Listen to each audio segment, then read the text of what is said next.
નમસ્કાર મોડ્યુલ 6 હિસાબ કિતાબ ચકાસણી અને કરમાં આપનું સ્વાગત છે। આજે આપણે CSRના અગત્યના ભાગ એટલે કે હિસાબ કિતાબ ચકાસણી અને કર વિશે માહિતી મેળવશું। CSRના યોગ્ય સંચાલન માટે હિસાબી વ્યવસ્થા ઓડિટ અને કરવેરા સંબંધિત બાબતોને સમજવું ખૂબ જ મહત્વપૂર્ણ છે। કંપનીઓ અધિનિયમ 2013ની કલમ 135 અને સંબંધિત નિયમો। કંપનીઓ અધિનિયમ 2013 હેઠળ કલમ 135 અને કંપનીઝ કોર્પોરેટ સામાજિક જવાબદારી સંબંધિત નિયમો 2014 તથા સુધારેલા નિયમો 2021 અને 2022 અનુસાર કંપનીઓએ CSR માટે નક્કી કરેલી નાણાકીય જવાબદારીઓનું પાલન કરવું ફરજિયાત બને છે।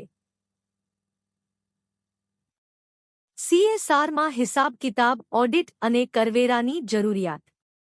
CSR હેઠળ કામ કરતા હિતધારકોએ કેટલીક નાણાકીય બાબતોનું ધ્યાન રાખવું જરૂરી છે। કંપનીઓએ પોતાના CSR કાર્યક્રમ માટે હિસાબ કિતાબ ઓડિટ અને કરવેરા વ્યવસ્થાનું યોગ્ય રીતે પાલન કરવું જોઈએ। હિસાબ કિતાબ સંબંધિત ફરજીઓ।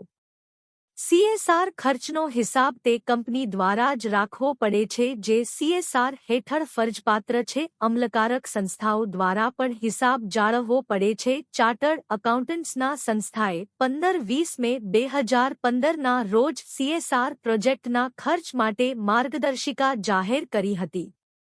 કંપની અને અમલકારક સંસ્થાની નાણાકીય જવાબદારીઓ। એક પ્રોજેક્ટની પ્રગતિ અને અમલ પર સતત નજર રાખવી। 2 કોઈ ખામી જણાય તો સુધારાત્મક પગલાં લેવા। 3 ફંડના ઉપયોગનું યોગ્ય સંચાલન કરવું અને ફંડ સતત તેમજ સરળ રીતે મળે એ સુનિશ્ચિત કરવું। 4 યોગ્ય હિસાબી વ્યવસ્થા હોવી। 5 આંતરિક ઓડિટિંગ વ્યવસ્થા હોવી।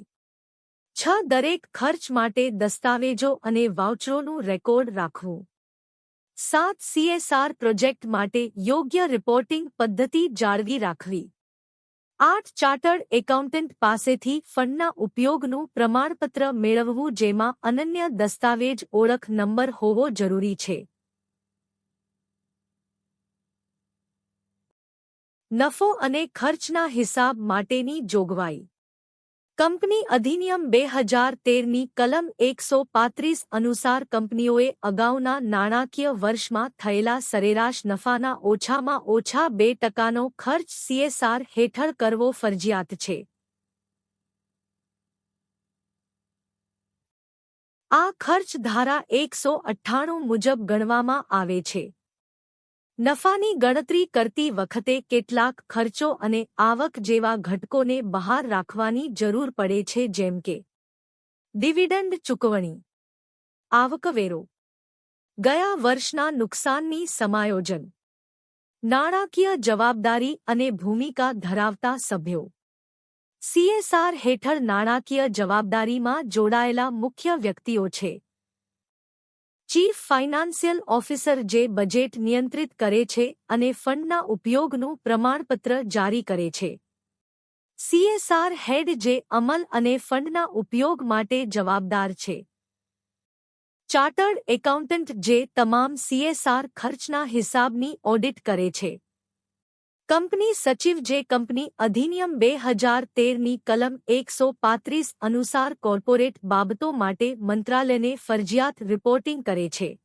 મુખ્ય નાણાકીય હિતધારકો। કંપનીના નાણાં અને CSR ફંડના સંચાલનમાં કેટલાક મુખ્ય હિતધારકો જોડાયેલા હોય છે જેમ કે નાણાકીય વિભાગ, અમલકારક સંસ્થા, ઓડિટ વિભાગ અને રિપોર્ટિંગ માટે જવાબદાર તંત્ર। આ બધા નિકટથી મળીને કાર્ય કરે છે જેથી CSR ફંડનો યોગ્ય અને પારદર્શક ઉપયોગ થાય। આગળ વધવા માટે કૃપા કરીને આગળનું વિડિયો ટેબ પર ક્લિક કરો।